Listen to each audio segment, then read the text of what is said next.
Hello students, welcome back to Sociology classes BA part 2. Okay, today our topic is measures and suggestions to get rid of terrorism. Okay, आतंकवाद को दूर करने के प्रयत्न एवं सुझाव. Okay student, so without wasting much time we should start this video on this topic. Okay.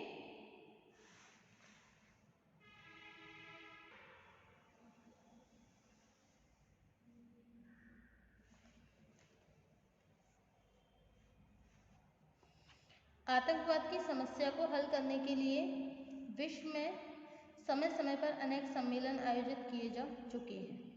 आरंभिक स्तर पर जब हवाई जहाज़ों का अपहरण करके संबंधित देश की सरकार पर कुछ विशेष कैदियों को छोड़ने अथवा हथियारों या धन को प्राप्त करने का दबाव डाला जाने लगा, तब सन 1969 में टोक्यो तथा हेग में 2 सम्मेलन आयोजित करके इस समस्या से निपटने के उपाय एवं अंतर्राष्ट्रीय सहयोग के तरीकों पर विचार किया गया। आतंकवाद द्वारा की जाने वाली लूटपाट और हिंसा से संबंधित लोगों को दंडित करने के लिए पहला अंतर्राष्ट्रीय सम्मेलन सन 1971 में हुआ। इसके बाद सन 1979 के दूसरे अंतर्राष्ट्रीय सम्मेलन में यह निर्धारित किया गया कि आतंकवादी को किस प्रकार दंडित किया जा सकता है, ओके, तथा आतंकवाद को किस प्रकार रोका जा सकता है। इन प्रयत्नों के बाद भी अमेरिका और यूरोप में आतंकवादी घटनाओं में किसी तरह की कमी नहीं हुई।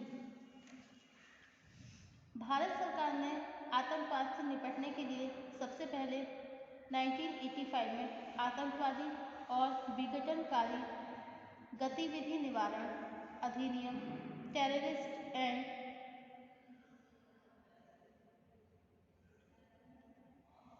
डिसरप्टिव एक्टिविटीज प्रिवेंशन एक्ट पास किया, जिसे टाडा के नाम से जाना जाता है। इस अधिनियम में यह व्यवस्था की गई है कि किसी व्यक्ति द्वारा की जाने वाली आतंकवादी गतिविधि से यदि किसी व्यक्ति की मृत्यु होती है तो ऐसे आतंकवादी को मृत्यु दंड दिया जाएगा। आतंकवाद से संबंधित गतिविधि के मामले का दंड 3 वर्ष के कारावास से लेकर आजीवन कारावास तक हो सकता है। अधिनियम में प्रत्येक उस गतिविधि को आतंकवादी माना गया जिससे हिंसा या जान माल को क्षति पहुंचती हो। प्रत्येक उस कार्य को विघटनकारी कहा गया जो भारत की प्रभुसत्ता या क्षेत्रीय एकता को प्रतिकूल रूप से प्रभावित करे। अनेक आलोचनाओं के कारण मई 1995 में इस कानून को समाप्त कर दिया गया।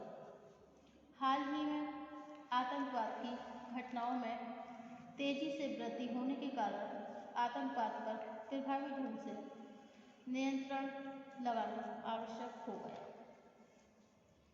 कश्मीर के अनेक आतंकवादी संगठनों पर प्रतिबंध लगाने के साथ Simi students Islamic movement of India को आतंकवादी संगठन घोषित करने के साथ ही एक नए आतंकवादी निरोध कानून की जरूरत महसूस की जाने लगी। इसके फलस्वरूप केंद्रीय सरकार ने सितंबर 2001 को देश में आतंकवादी निरोधक अध्यादेश प्रिवेंशन ऑफ टेररिज्म ऑर्डिनेंस लागू किया, जिसे संक्षेप में पोटो कहा जाता है। इस अध्यादेश में आतंकवाद को परिभाषित करने का प्रावधान किया गया।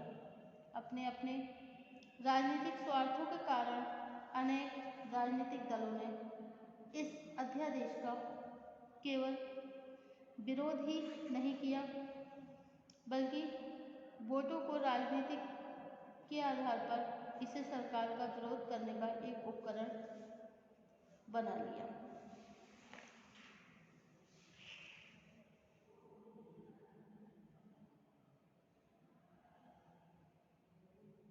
ओके,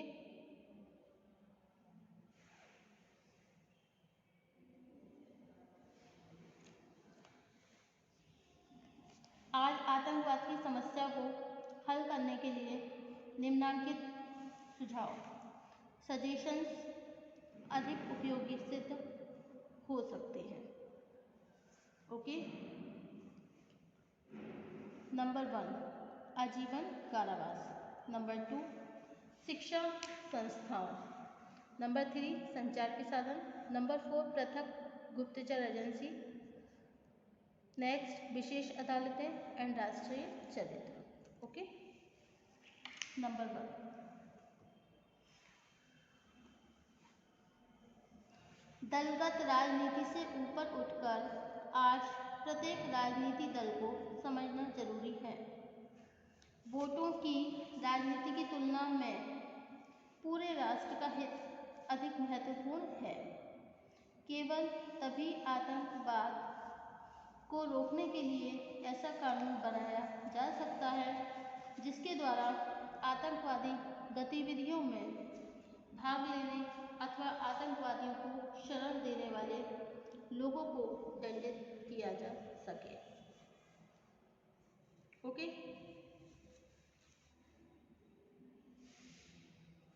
नेक्स्ट पॉइंट है आपका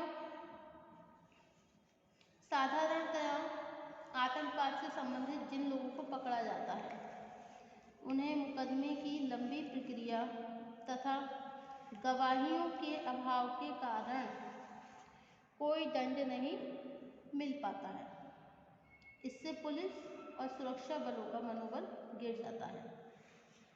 यह आवश्यक है कि आतंकवाद से संबंधित अपराध के मामले की सुनवाई विशेष रूप से गठित अर्धसैनिक अदालतों द्वारा की जाए तथा इस तरह के प्रत्येक मामले का निष्पादन अधिक से अधिक 6 महीने के अंदर किया जाए। ओके, नेक्स्ट है आतंकवादी संगठन में किसी तरह का राजनीतिक समझौता न किया जाए। दूषित राजनीति के कारण इस तरह का कोई भी समझौता भविष्य में आतंकवादियों को फिर से सक्रिय होने का अवसर देता है। नेक्स्ट है यदि किसी राजनीतिक दल का नेता अथवा अधिकारी आतंकवादियों को सहायता देने का दोषी पाया जाए तो उसके लिए आजीवन कारावास की सजा का प्रावधान होना आवश्यक है। नेक्स्ट है अधिकांश आतंकवादी युवा वर्ग के होते हैं। उन्हें देश की मुख्य धारा से जोड़ने और गुमराह होने से बचाने के लिए आवश्यक है कि माध्यमिक और उच्च स्तर की सभी शिक्षा संस्थाओं की सहायता से उन्हें आतंकवाद के असली चेहरे और दुष्परिणामों से अवगत कराया जाए। आतंकवाद से प्रभावित क्षेत्रों में इस तरह के प्रयत्नों पर विशेष जोर दिया जाना चाहिए। नेक्स्ट है आतंकवाद पर नियंत्रण रखने के लिए एक पृथक गुप्तचर एजेंसी का गठन भी करना चाहिए। नेक्स्ट जेलों में बढ़ते हुए भ्रष्टाचार के कारण गंभीर आतंकवादी भी किसी तरह जेलों से भागने में सफल हो जाते हैं। आतंकवादी अपराधियों को खतरनाक अपराधी मानते हुए उन्हें विशेष स्थानों पर बनाई गई सुरक्षित जेलों में रखा जाए और जेल के अंदर विशेष अदालतें उनके मामलों की सुनवाई करें। नेक्स्ट है आतंकवादी में होने वाली मुठभेड़ से अक्सर कुछ निरपराध नागरिक भी मारे जाते हैं। ऐसे नागरिकों के परिवार को अधिक से अधिक आर्थिक और सामाजिक सुरक्षा देना जरूरी है जिससे जनसाधारण में सुरक्षा बल और सरकार के प्रति विश्वास बना रहे। नेक्स्ट है जनसंचार के साधन जैसे टेलीविजन, समाचार पत्र, पत्रिका, नुक्कड़ नाटक तथा डॉक्यूमेंट्रीज के द्वारा लोगों में ये भावना पैदा करना जरूरी है कि राष्ट्र का हित धर्म, क्षेत्र अथवा जाति से ऊपर है। राष्ट्रीय चरित्र के बिना आतंकवाद की समस्या का समाधान नहीं हो सकता। नेक्स्ट है देश के सीमावर्ती क्षेत्र तथा आतंकवाद से प्रभावित क्षेत्रों में ग्रामीणों को हथियारों का वितरण करके उन्हें चलाने का प्रशिक्षण देकर वहां आतंकवाद के प्रभाव को रोका जा सकता है। नेक्स्ट है, आतंकवाद से प्रभावित क्षेत्रों में ग्राम रक्षा समितियों का गठन किया जाए। ऐसी समितियों का नेतृत्व गांव के युवा वर्ग को देना चाहिए। इनके द्वारा सुरक्षा बलों को आतंकवादियों के ठिकानों की सूचना मिलने से उनसे सही ढंग से निपटा जा सकता है। नेक्स्ट, यह संदेहजनक है कि कश्मीर में केवल बातचीत के द्वारा आतंकवाद को समाप्त किया जा सकता है। सार्थक बातचीत होने के बाद भी भाड़े के आतंकवादियों द्वारा ऐसे प्रयत्नों को निष्फल कर दिया जाता है। इस दशा में यह आवश्यक है कि कश्मीर की जनता में विश्वास का वातावरण पैदा करके स्वयं उन्हीं को आतंकवादियों के विरुद्ध संगठित किया जाए। ओके, उपयुक्त प्रयासों के अतिरिक्त वर्तमान दशाओं में हवाई अड्डों पर विशेष सतर्कता रखना आवश्यक है, जिससे वायुयानों के अपहरण को रोका जा सके। इन प्रयत्नों के बाद भी आतंकवाद की समस्या का स्थायी समाधान तब तक नहीं किया जा सकता जब तक देश के